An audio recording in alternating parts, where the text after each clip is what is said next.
નમસ્કાર. આજે આપણે વાત કરીશું ટાઇફોઇડ વિશે. આ એક એવો તાવ છે જેના વિશે આપણે બધાએ ક્યારેક ને ક્યારેક સાંભળ્યું જ હશે. તો ચાલો આજે એને જરા ઊંડાણથી સમજીએ કે આ રોગ ખરેખર છે શું, એનાથી બચવા શું કરવું અને જો થઈ જાય તો કઈ બાબતોનું ધ્યાન રાખવું. આપણી આખી વાતચીતને આપણે આ 5 મુદ્દાઓમાં વહેંચી છે.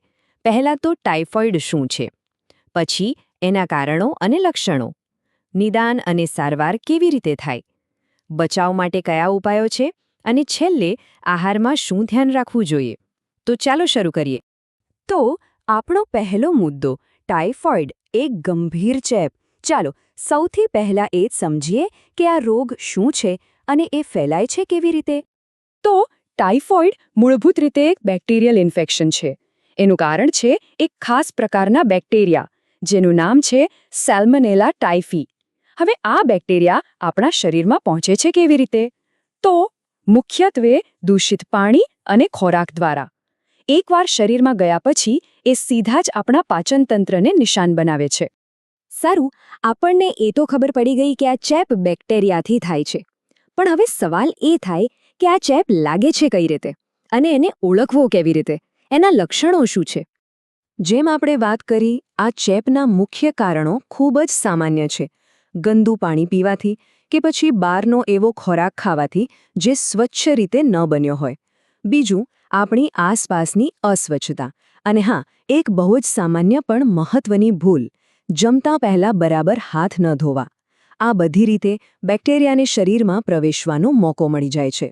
પણ સૌથી અગત્યનો સવાલ એ છે કે જો ચેપ લાગી જાય તો ખબર કેવી રીતે પડે? એવા કયા સંકેતો છે જે આપણું શરીર આપે છે? ટાઇફોઇડનું સૌથી મોટું અને પહેલું લક્ષણ છે તાવ. અને આ કોઈ સામાન્ય તાવ નથી.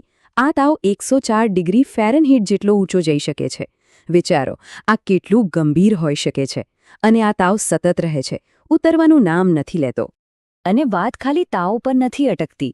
એની સાથે બીજા પણ ઘણા લક્ષણો જોડાયેલા છે, જેમ કે પેટમાં સતત દુખાવો રહે, માથું દુખે, શરીરમાં એટલી બધી નબળાઈ આવી જાય કે ઊભા થવાનું પણ મન ન થાય, ભૂખ મરી જાય, સ્નાયુઓ દુખે અને હા, કેટલાક કિસ્સાઓમાં શરીર પર, ખાસ કરીને છાતી અને પેટ પર ગુલાબી રંગના નાના નાના ચટ્ટા પણ જોવા મળે છે, જેને રોઝ સ્પોટ્સ કહેવાય છે.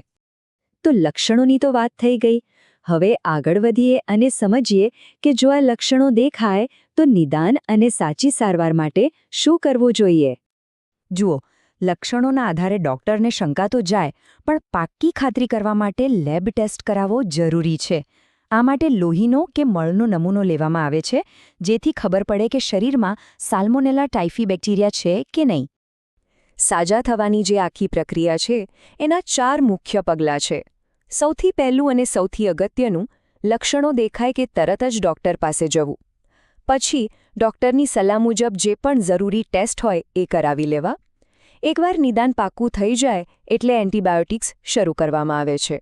અને ચોથું, જે સૌથી મહત્વનું છે, એ છે દવાનો કોર્સ પૂરેપૂરો કરવો.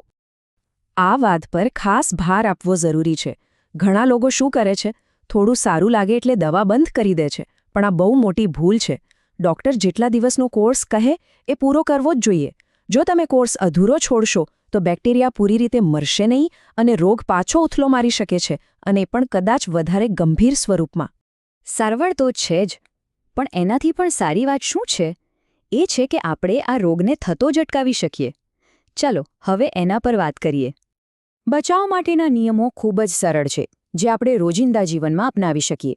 પહેલું, હંમેશા ચોખ્ખું પાણી પીઓ, કાં તો ઉકાળેલું અથવા ફિલ્ટર કરેલું. બીજું, બહારનો ખાસ કરીને ખુલ્લો કે વાસી ખોરાક ખાવાનું ટાળો. ત્રીજું, જમતા પહેલાં સાબુથી હાથ ધોવાની આદત પાડો. અને ચોથું, ટાઇફોઇડની રસી પણ ઉપલબ્ધ છે, જે એક સારો બચાવનો ઉપાય છે. સારું, હવે માની લો કે કોઈને ટાઇફોઇડ થયો છે અને સારવાર ચાલી રહી છે, તો એ દરમિયાન ખાવા પીવામાં શું ધ્યાન રાખવું?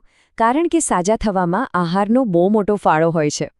આ સમયે શરીર ખૂબ જ નબળું હોય છે અને પાચનતંત્ર પર પણ અસર થયેલી હોય છે. એટલે ખોરાક એવો હોવો જોઈએ જે પચવામાં સરળ હોય, જેમ કે પાતળી ખીચડી, ભાત, સૂપ. નારિયેળ પાણી ખૂબ જ ફાયદાકારક છે, કેળા પણ ખાઈ શકાય. અને શું નથી ખાવું? તો ભારે કઠોળ, કાચા શાકભાજી અને ખાસ કરીને તીખો મસાલેદાર ખોરાક આ બધી વસ્તુઓથી દૂર રહેવું જોઈએ, કારણ કે પાચન પર વધારે ભાર નાખે છે. અંતમાં એક ખૂબ જ જરૂરી વાત. ટાઇફોઇડમાં એવું બની શકે કે તમને સારું લાગવા માંડે, તાવ ઉતરી જાય, પણ રોગ શરીરમાંથી પૂરો ગયો ન હોય. આ રોગ ઉથલો મારી શકે છે, એટલે દવાઓ પૂરી થયા પછી પણ થોડા સમય માટે સાવચેતી રાખવી ખૂબ જ જરૂરી છે. તો આ બધી ચર્ચા પછી એક છેલ્લો વિચાર. આટલું જાણ્યા પછી આપણા પરિવારની સુરક્ષા માટે આપણે શું કરીશું? કઈ નાની નાની આદતો બદલીશું જેથી આપણે અને આપણા પ્રિયજનો આ રોગથી સુરક્ષિત રહી શકીએ?